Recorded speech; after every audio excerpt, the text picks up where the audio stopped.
오늘 본문의 말씀으로 오직 하나님의 영광을 위하여, 오직 하나님의 영광을 위하여 이 주제를 가지고 같이 말씀 생각해 보겠습니다.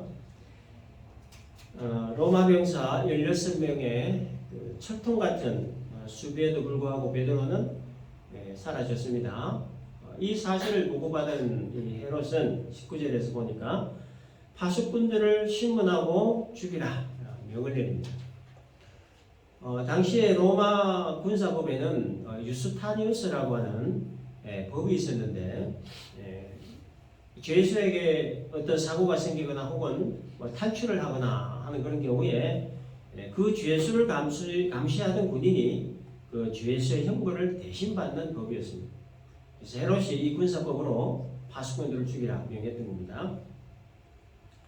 그래서 성경에는 총 4명의 헤롯이 등장합니다.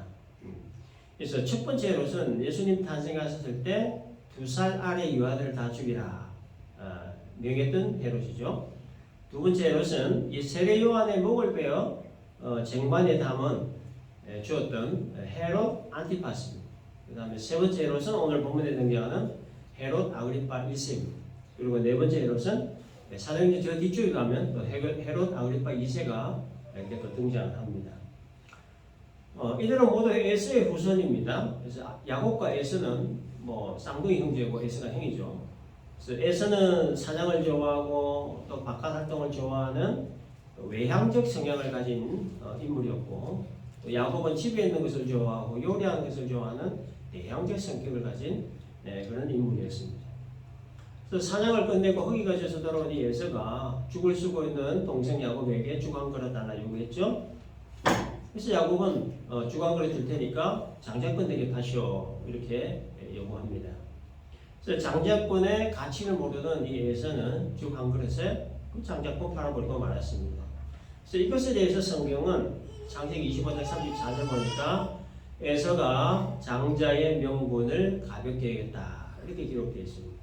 그래서 옛 성경에는 가볍게 여겼다는 것을 경홀히 여겼다 이렇게 기록되는데, 한마디로 얘기하면 그 하찮게 여겼다 그런 뜻입니다. 그리고 히브리서 12장 16절을 보면 에서의 이 행동을 망령된 행동이다 이렇게 기록하고 있습니다. 그래서 에서가 이 장자의 명분을 가볍게 여긴, 하찮게 여긴 이유는 간단하죠. 가치를 몰랐기 때문입니다. 그리고 이 장자의 명분에 대한 그 원문에는요, 그 영혼으로 되어 있습니다. 영혼. 그래서 이 에서가 장자의 명분을 가볍게 여겼다라고 하는 말은 결국 이 영혼을 가볍게 여겼다 그런 뜻입니다. 그래서 영혼에 대한 소중함이나 가치를 몰라서 하찮게 여겼다 그런 뜻이에요. 그러나 야곱은 장자의 명분에 담긴 그 영혼의 소중함과 그 가치를 알았기 때문에 매우 귀하게 여겼습니다. 그래서 비록 좀 치사한 방법이긴 하지만 그 죽 한 그릇으로 그 명분을 샀던 거죠. 그래서 결과적으로 보면 그래서 장자의 명분, 즉 영혼을 귀하게 여긴 에서와 그 영혼을 하찮게 여긴 에서와 또 영혼을 귀하게 여긴 야곱의 결과가 어떻게 됐느냐. 그래서 영혼을 하찮게 여긴 에서를 통해서는 헤롯이 나오고, 영혼을 귀하게 여긴 야곱을 통해서는 예수님이 나오죠. 그렇기 때문에 이 에서의 혈통을 이어받는 헤롯은 사람의 영혼을 귀하게 보질 않습니다. 굉장히 하찮게 여깁니다. 그래서 첫 번째 헤롯은 어떻게 했습니까? 예수님 탄생했을 때 2세 이하 유아들 다 학살하라 명을 내렸던 거고, 또 두 번째 헤롯은 세례 요한이 목을 베어가지고 쟁반에 올려 담아줄 정도로 하찮게 여기고, 그리고 본문에 등장하는 세 번째 헤롯은 베드로를 지키지 못한 군병 16명을 처형하라 이렇게 명을 내린 겁니다. 사람의 영혼을 귀하게 여기지 않는다라고 하는 말의 의미는 그 영혼을 지으신 하나님에 대해 무지하다 그런 뜻이죠. 베드로가 지금 세 번째 감옥에서 사라졌으면 뭔가 좀 찝히는 게 있어야 될 거 아닙니까? 뭔가 좀 감이 와야 되는 거 아닙니까? 근데 전혀 감을 못 잡고 있어요. 무지하다는 거죠. 16명의 군인을 사교대로 철통같이 수비를 했음에도 불구하고 베드로가 사라졌다면 이것을 뭔가 좀 영적으로, 뭔가 좀 하나님적으로 생각을 좀 해볼 법도 한데 전혀 그러지를 못했습니다. 애꿎은 군인 16명만 처형해 버렸습니다. 아무리 하나님에 대해 무지하다 해도, 아무리 영적으로 무지하다 해도, 무감각하게 해도, 이런 일이 3번씩이나 벌어졌으면 한 번쯤 생각해 볼 것도 하단 말이에요. 근데 그러지 못한 이유가 뭐냐? 이게 에서의 후손이기 때문에 그렇다는 거예요. 에서의 후손이기 때문에. 장자의 명분을 가볍게 여기고, 영혼을 하찮게 여기고, 하나님에 대해 무지했던 에서의 후손이기 때문에 결국 이런 감조차 못 잡는 이런 결과가 초래되었다는 거예요. 아무튼 헤롯은 그렇게 이제 병사를 처형하라 이 명령 내리고 19절 끝에 보니까 유대를 떠나 가이사라로 내려가서 머물렀다 이렇게 기록되어 있습니다.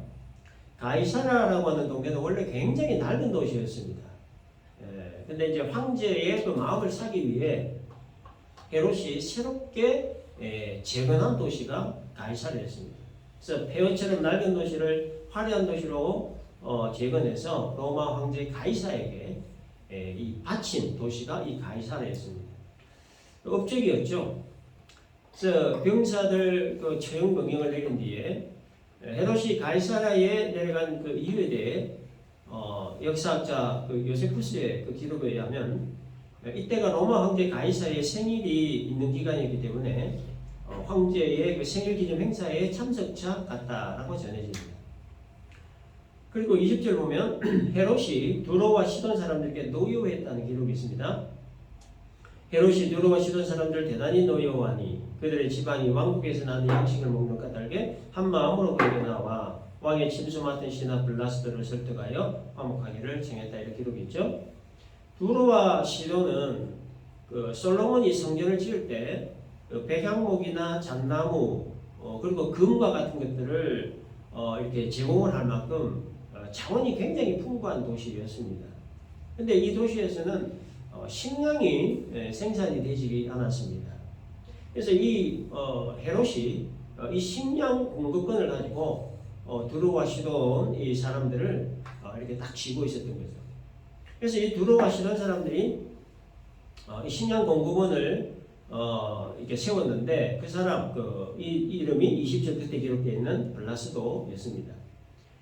그래서 이 헤롯이 시돈과 들어온 사람들을 노여워한 이유에 대해서 유추해 볼 수 있는 것은 두로와 시돈 사람들이 그 헤롯이 가지고 있는 그 식량 공급원에 대한 그 불만을 품고 헤롯의 정책에 반발을 했던 것 때문이 아닌가 싶습니다.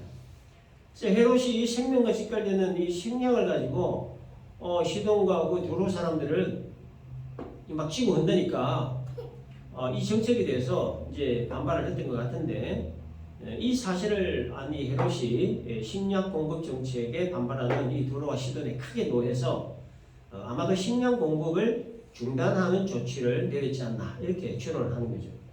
그래서 이제 급해진 두로와 시돈 사람들이 이 블라스도를 통해서 식량 공급 중단 조치를 좀 풀어주기를 헤롯에게 간청했던 것으로 그렇게 보는 겁니다. 그리고 21절 보면 헤롯이 나를 택하여 왕복을 입고 단상에 앉아 백성에게 연설했다 이렇게 기록했죠. 이 요세푸스 기록에 의하면 헤롯이 나를 택해서 왕복을 입는 날이 바로 로마 황제의 생일이었다라고 전해집니다. 그래서 헤롯이 황제의 생일을 축하하기 위해 뭐 로마까지 갈 수는 없어도 황제에게 바쳤던 이 가이사라에서 황제의 생일 기념 행사를 하기 위해 이 날을 택했다는 거예요. 그리고 이 기쁘고 즐거운 황제 생일 기념 행사 때를 맞추어서 두로와 시돈 사람들이 이 블라스도를 통해 헤롯에게 평화조약 체결을 위해 찾아왔던 것으로 그렇게 보는 거예요. 그렇게 해서 이제 식량 공급 정책의 반발로 인해 노여워하는 헤롯의 마음을 좀 달래주고 또 이 정책이 비록 부당하지만 그래도 뭐 식량을 계속 공급받아야 할 처지이기 때문에 이 헤롯의 비유를 맞추기 위해 기념 행사 때 찾아왔다 이렇게 학자들은 봅니다. 헤롯이 날을 정해서 왕복을 입고 단상에 앉아 백성들이 연설하기 시작할 때 22절 보니까 백성들이 크게 부르되 이것은 신의 소리요 사람의 소리가 아니라 이런 말을 했습니다. 뭐 아무도 이런 뭐 아무 말이 없겠죠. 뭐 사람의 소리를 뭐 신의 소리라고 할 정도. 아무튼 이 말을 듣는 헤롯 마음이 어땠을까요? 굉장히 좋았을 겁니다. 자기가 하는 말을 신의 말이라고 하니까 뭐 얼마나 좋았겠어요. 하늘을 나는 듯한 기분이었을 겁니다. 어쩌면 자기가 신이 된 듯한 그런 착각을 했을지도 모르겠어요. 근데 성경은 뭐라고 얘기합니까? 벌레에 먹혀서 죽었다라고 기록합니다. 그 이유에 대해서 23절 보니까 헤롯이 영광을 하나님께로 돌리지 아니하므로, 누가 어떻게 죽였다 했죠? 주의 사자가 침으로. 여기에 이 헤롯을 친 그 주의 사자는 옥에 갇혀있던 베드로를 깨워서 추락시킨 바로 그 사자를 얘기합니다. 그렇게 헤롯을 먹은 벌레가 어떤 벌레인가는 정확하게 모르지만 기록에 의하면 헤롯이 복통이 시작된 지 5일 만에 죽었다고 합니다. 벌레가 내장을 이렇게 갉아 먹었는지 어쩐지 잘 모르지만 아무튼 주의 사자가 보낸 벌레에 의해 5일 동안 복통에 시달리다가 고통 중에 죽었다는 거예요. 그 이유에 대해 본문은 헤롯이 영광을 하나님께 돌리지 아니하므로. 그래서 여러분 이 구절은요, 오늘 살아가는 우리 그리스도인들에게 신앙의 출발, 신앙의 중심, 신앙의 목적, 그리고 신앙의 최종 목표가 무엇이어야 하는가 하는 것을 알려주는 굉장히 중요한 구절입니다. 우리의 신앙과 그 출발의 중심, 우리의 신앙의 그 출발과 중심, 그리고 신앙의 목적, 목표가 무엇이어야 하느냐. 결론부터 말하면 하나님께 영광이라는 거죠. 헤롯이 벌레에게 먹혀 죽은 이유는 하나님께 영광을 돌리지 않았기 때문입니다. 하나님께 돌려야 할 영광을 가르쳤기 때문이다. 화려하고 위험 있는 왕복을 입고 단상에 서서 연설을 할 때 이것은 신의 소리라라고 하는 말에 자기가 진짜 신이 된 듯한 큰 착각 속에 하늘 높은 줄 모르는 교만이 헤롯의 마음에 찾아왔던 거죠. 사람들이 아부하는 것인 줄도 모르고 자기를 지켜 세워주니까 진짜 신이 된 줄 알고 그런 큰 착각 속에 감히 하나님의 영역을 침범했습니다. 하나님의 영역을 침범하는 것, 이게 바로 하나님의 영광을 가르치는 일이라는 거예요. 하나님의 이름이 드러나고 하나님의 이름이 높아짐으로 말미암은 하나님의 영광을, 사람의 이름을 드러내고 사람의 이름을 높임으로 사람의 영광을 나타내는 것이 바로 하나님의 영광을 가르치는 것, 침범하는 일이라는 거예요. 사람에게는 기본적으로 자기 존재를 알리려는 본능이 있죠. 자기 업적을 과시하려는 본능이 누구에게든지 다 있습니다. 자기 이름을 통해 자기 존재를 알리고 자기 업적을 통해 자기 이름을 과시하려는 본능이 모든 사람에게 다 있다는 거예요. 그러나 자기 이름과 자기 업적 알리려고 하는 것은 이건 세상 가치관이죠. 그리스도인의 가치관은 그런 게 아니라는 겁니다. 오직 하나님께 영광, 이게 그리스도인의 가치관이라는 거예요. 나의 이름과 나의 의를 나타내므로 나에게 영광 돌리는 것은 세상 가치관. 하나님의 이름과 하나님의 의를 나타내므로 하나님께 영광 돌리는 것, 이거는 그리스도인의 가치관이라는 거죠. 그러므로 칭찬과 인정과 박수 간치가 쏟아지고 모든 일들이 내 뜻대로 내 생각대로 순조롭게 잘 되어져 갈 때 바로 그때가 추락할 수 있는 위기의 순간임을 의식하고 자기 이름을 숨기고 자기의 공을 숨기고 자기의 의를 숨기고 대신 하나님의 이름을 드러내고 하나님의 이름을 높이고 하나님께 영광을 돌리는 그런 모습이 있어야 된다는 거죠. 그런데 대개의 경우에 뭔가 일이 잘 되어져 갈 때 그 잘 되어져 가는 것을 사람의 수고 때문인 것으로 여길 때가 많죠. 그래서 수고한 그 사람에게 박수갈채를 보내고 영광을 돌리는 경우가 있습니다. 한 예를 들어서 기도 응답 받은 것을 예를 들자면 보통 어떻게 합니까? 내가 기도를 이만큼 했기 때문에 하나님이 내 기도에 응답하셨다. 이렇게 생각할 수 있다는 거예요. 틀린 얘기는 아닙니다만은. 근데 이게 함정이 있습니다. 어떤 함정이냐? 기도를 많이 한 나라고 하는 존재가 부각된다는 거예요. 나라고 하는 존재가 수고하고 애쓴 그 공이 하나님 은혜보다 더 부각될 수 있다는 거예요. 기도 응답이라고 하는 것은 하나님의 절대적인 은혜의 결과물임에도, 그래서 많은 하나님의 은혜다라고 말은 하지만, 그러나 실제 응답을 받기 위해 수고하고 애쓰며 기도한 자신의 공이 은연중에 드러난다는 거예요. 이게 바로 하나님의 영광을 가르치는 일이라는 거예요. 기도도 하나님이 하게 하셨기 때문에 할 수 있었던 것이고, 응답도 하나님의 응답을 하실 만하니까 응답을 주신 것이고, 그래서 하나에서 열까지 모든 것이 하나님이 주관하시고 하나님의 은혜로 말미암아 되어지는 일인데, 아무튼 이 사람은 틈만 나면 자신의 그 공을 드러내 가지고 하나님의 영광을 가르치려고 한다는 거죠. 모든 일이 그렇습니다. 건강을 유지하는 것도 내가 규칙적 생활을 하고 내가 열심히 운동하기 때문이라, 돈을 버는 것도 내가 열심히 부지런히 일을 하기 때문이라, 뭐 취직하는 것도 내 스펙이 좋고 내가 인터뷰를 잘했기 때문이라. 그래서 아무튼 이 사람은 희한합니다. 틈만 나면 자기의 어떤 수고를 드러내고 자기의 공을 드러내가지고 그 하나님의 은혜 말은 하는데 그 하나님의 은혜는 뒷전으로 가버려요. 그래서 하나님의 영광을 가르치려고 한다는 거죠. 근데 이 건강도 하나님이 안 지켜주시면 한순간에 무너지는 게 건강이에요. 돈도 그렇죠. 하나님이 벌게 주셔야 벌 수 있는 겁니다. 하나님이 딱 막으시면 벌어놓은 돈도 한순간에 다 사라져 버리고, 취직도 하나님이 하게 주셔야 되는 거죠. 그렇기 때문에 하나님의 영광을 드러내는 일은 하나님 없이는 아무것도 할 수 없다는 고백, 하나님 은혜 없이 할 수 있는 것은 아무것도 없다는 이 고백으로부터 하나님의 영광이 드러나기 시작한다는 거예요. 그래서 누가복음 12장에서 예수님이 어리석은 한 부자에 대해서 비유로 말씀하신 것이 있죠. 한 부자가 밭에 소치를 공성해서 곡간을 더 크게 짓고 거기에 곡식과 물건을 쌓아두고 여러 해 물건을 많이 쌓아두었으니 평안히 쉬고 먹고 마시자 즐기자 이런 얘기를 합니다. 그럴 때 하나님 뭐라고 하셨습니까? 어리석은 자야, 오늘 밤에 네 영혼을 도로 찾아내니 그러면 네 준비한 것이 누구의 것이 되겠느냐. 무슨 의미입니까? 하루하루 살아 숨쉬게 하시는 분, 밭에 소출을 많게 하시는 분이 하나님이시라는 거예요. 자기 스스로 숨쉬는 게 아니라는 거죠. 일을 부지런히 열심히 많이 했기 때문에 소출 많은 것이 아니라고 하는 얘기입니다. 산소를 비롯한 여러 가지 환경과 조건들을 하나님이 조성해 주시기 때문에 그래서 하루하루 숨쉬고 살아갈 수 있는 것이고, 밭에 소출을 많이 낼 수 있는 것 역시 태양이나 비나 온도 등등 각종 환경들을 하나님이 조성해 주시기 때문에 소출을 낼 수 있다는 겁니다. 그래서 하루하루 살아 숨쉬게 하시는 분, 밭에 소출을 내게 하시는 분, 건강을 유지하게 하시고 돈을 벌게 하시고 취직을 하게 하시는 분이 하나님이다라는 사실을 알고 그 하나님께 감사하는 것이 바로 하나님의 영광을 드러내는 출발점이라는 거죠.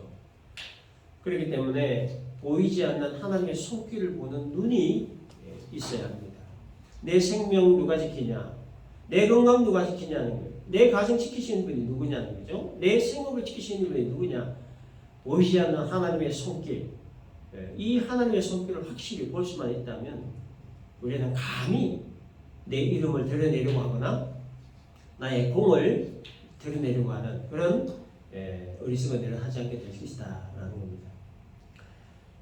24절 보면 하나님의 말씀은 흥왕하여 더하더라 말씀되어 있습니다. 흥왕이라고 하는 말은 번창하고 왕성하다 그런 뜻이죠.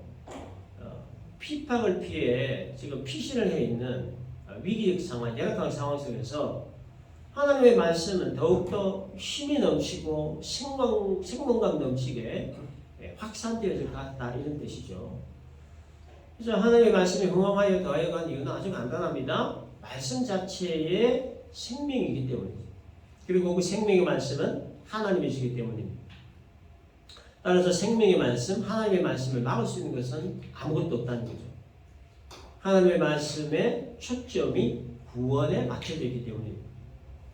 하나님이 우리에게 주신 생명과 시간과 물질과 건강과 재능, 인생의 모든 것들이 하나님의 구원의 역사에 그 초점이 맞춰져 있기 때문에 하나님의 말씀을 막을 수 있는 것은 아무것도 없다는 겁니다. 먹고 자고 공부하고 일하고 결혼하여 자녀 낳고 행복과 불행, 기쁨과 슬픔, 성공과 실패, 어려움과 형통, 건강하고 병들고 인생사 모든 일들의 그 초점이 하나님의 구원의 역사에 맞춰져 있기 때문에 하나님의 말씀을 막을 수 있는 것은 아무것도 없다는 거예요. 사도행전 전체, 신약성경 전체, 구약성경 전체의 초점, 창세기에서 계시록까지 하나님 주신 특별 계시의 완성의 성경의 초점이 예수 그리스도를 통한 영혼 구원의 역사에 초점이 맞춰져 있기 때문에 하나님의 말씀을 막을 수 있는 것은 아무것도 없다라는 겁니다. 오순절 마가의 다락방에 임하신 성령의 능력으로 말미암아 복음이 전해지기 시작하면서 핍박을 받고 쫓김당하고 옥에 갇히고 목배임당하는 그런 격동의 시간들 속에서도 하나님의 구원의 역사는 일관되게 전해져 왔고 지금도 전해지고 있고 또한 앞으로도 전해지게 될 겁니다.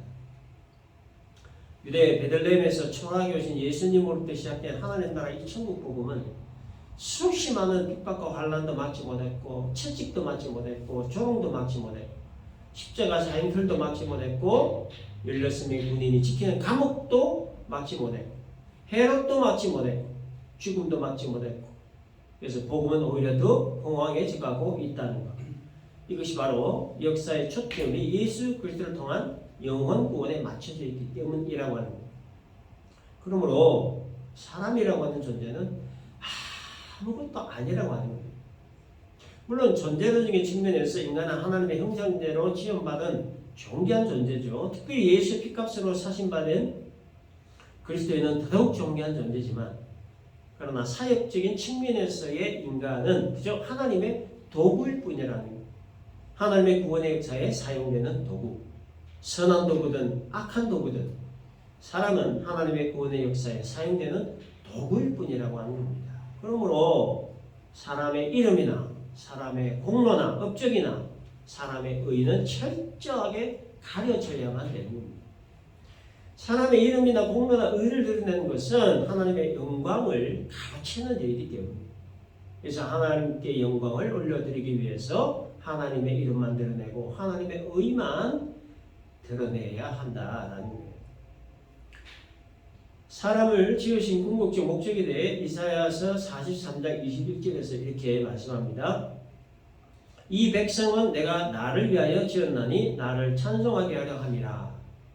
사람을 지으시고 사람을 구원하시는 하나님을 찬송하게 할 목적으로 사람을 지으셨다. 사람 지으신 목적에 대해서 분명하게 말씀하고 있죠.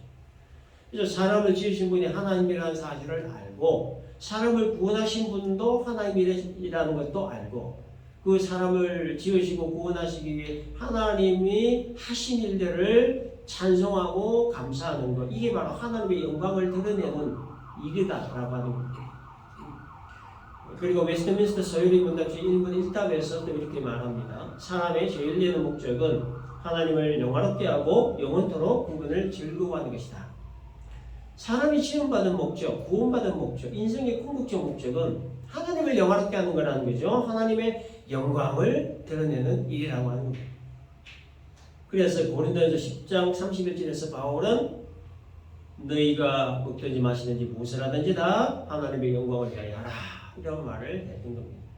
공부하는 목적, 직장 다니는 목적, 사업하는 목적, 가게 운영을 하는 목적, 돈을 버는 목적, 결혼하는 목적, 자녀를 낳아 기르는 목적, 밥을 먹는 목적, 운동하는 목적, 예수 믿는 목적, 교회 다니는 목적, 모든 목적들의 궁극적 목표가 하나님의 영광이라고 하는 것에 초점이 맞춰져 있다는 거예요.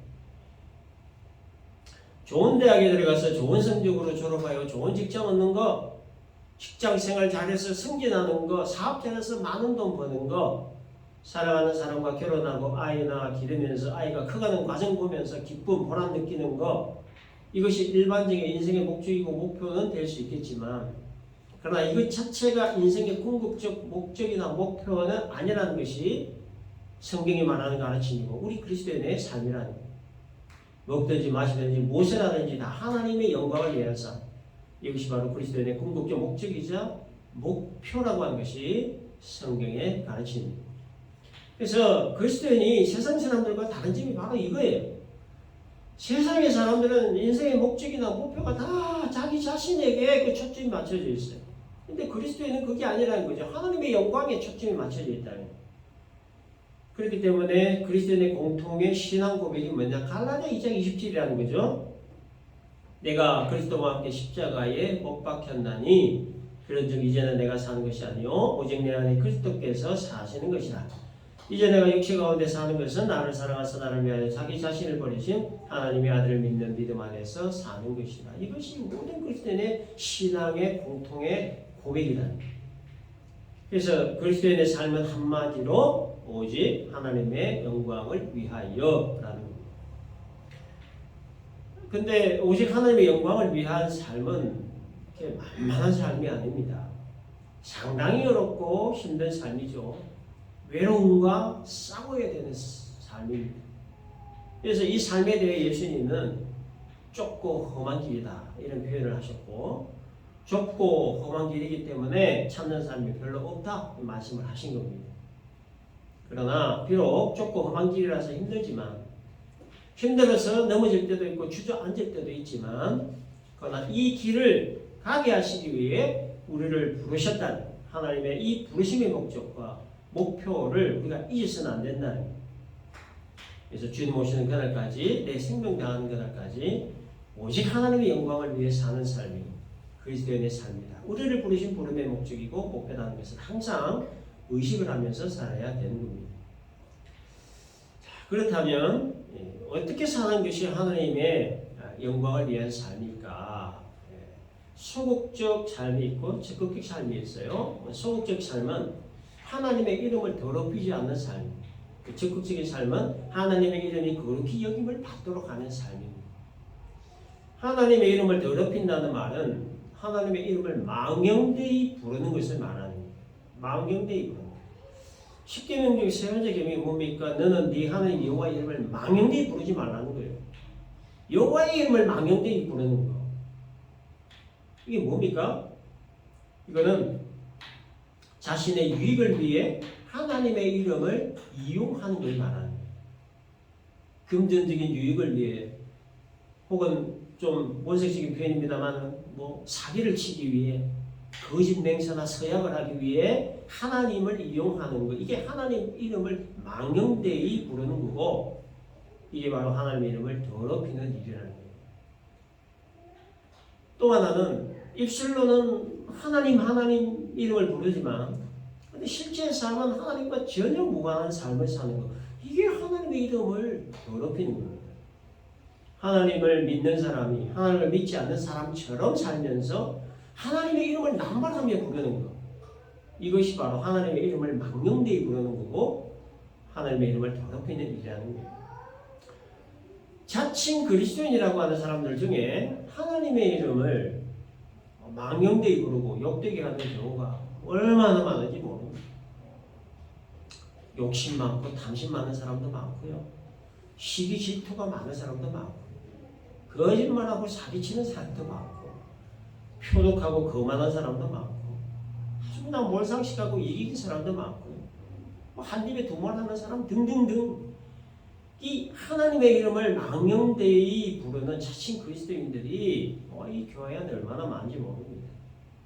그래서 교회라고 하면 아주 진저리 치는 분들 충분히 이해되고 공감합니다. 오죽하면 세상에서 갈 데가 못 되는 곳이 감옥하고 교회라고 하는 말까지 나오겠습니까? 오죽하면 외국에 가는, 이민 가는 사람에게 한인들 조심하라, 특별히 한인교회 조심하라, 오죽하면 그런 말을 하겠습니까? 그래서 교회를 이 감옥과 대조할 정도로, 이민 가서 조심하고 경계해야 할 것이 교회라고 할 정도로 이 교회 위상이 떨어지고 하나님의 이름이 더럽혀진 그 이유가 바로 하나님의 이름을 부르면서도 하나님과 전혀 무관한 삶을 사는 것 때문이다라고 하는 겁니다. 이런 사람들이 적지 않음을 이미 간파하신 예수님께서 마태복음 7장 21절에서 이런 얘기를 하셨습니다. 나더러 주여 주여 하는 자마다 다 천국 들어갈 것 아니다. 다만 하늘에 계신 내 아버지의 뜻대로 행하는 자라야 들어갈 것이다. 이런 말씀을 하셨는 거예요. 그러니까 아버지의 뜻대로 행한다는 그 삶은 하나님과 관계된 삶을 말하는 거죠.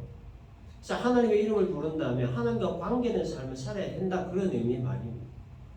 하나님과 관계된 삶이라는 것은 창조주 하나님의 백성으로 부름받은 자로서의 합당한 삶을 말하는 거죠. 하나님을 믿는 사람으로서, 하나님의 이름을 부르는 자로서, 하나님께 예배하는 자로서, 하나님을 경외하는 자로서의 합당한 모습으로 사는 것을 말하는 겁니다. 이것이 바로 하나님의 이름이 거룩히 여김을 받도록 하는 삶이라는 거죠. 하나님의 영광을 위한 적극적인 삶의 모습이다라는 거예요. 그래서 이 삶을 위해 필요한 것은 하나님과 올바른 관계를 맺는 겁니다. 하나님과의 올바른 관계를 맺기 위해서는 두 가지를 알아야 돼요. 첫째는 하나님이 누구신가를 알아야 되고, 두 번째는 나는 누구인가 하는 걸 알아야 돼요. 하나님 누구십니까? 창조주시죠. 나는 누굽니까? 피조물이라는 거예요. 하나님의 창조주, 나는 피조물이라고 하는 이 하나님과 나와의 관계 정립이 올바로 되어야 비로소 나를 지으신 하나님의 창조 목적과 그리고 나를 하나님 자기 백성으로 부르신 그 목적에 합당한 삶을 살 수 있게 된다라는 겁니다. 정리하겠습니다. 그리스도인의 신앙의 출발과 중심 그리고 신앙의 목적과 목표는 오직 하나님의 영광을 위하여 라고 하는 것. 하나님의 영광을 위한 삶은 소극적으로 하나님의 이름을 더럽히지 않는 삶이고 적극적으로는 하나님의 이름이 거룩히 여김을 받도록 하는 삶이라고 하는 것. 그래서 오늘 말씀 잘 기억하고 하나님과 나와의 관계 정립을 올바로 잘 세움으로 인해서 나를 지으신 하나님의 그 창조 목적과 또 나를 구원하신 그 구원의 목적을 우리가 잘 깨달아 알아 먹든지 마시든지 무엇을 하든지 오직 하나님의 영광을 위하여 오직 하나님의 영광을 위하여 살아가는 그러한 복된 성도 우리 모두가 되시기를 주님의 이름으로 축원합니다.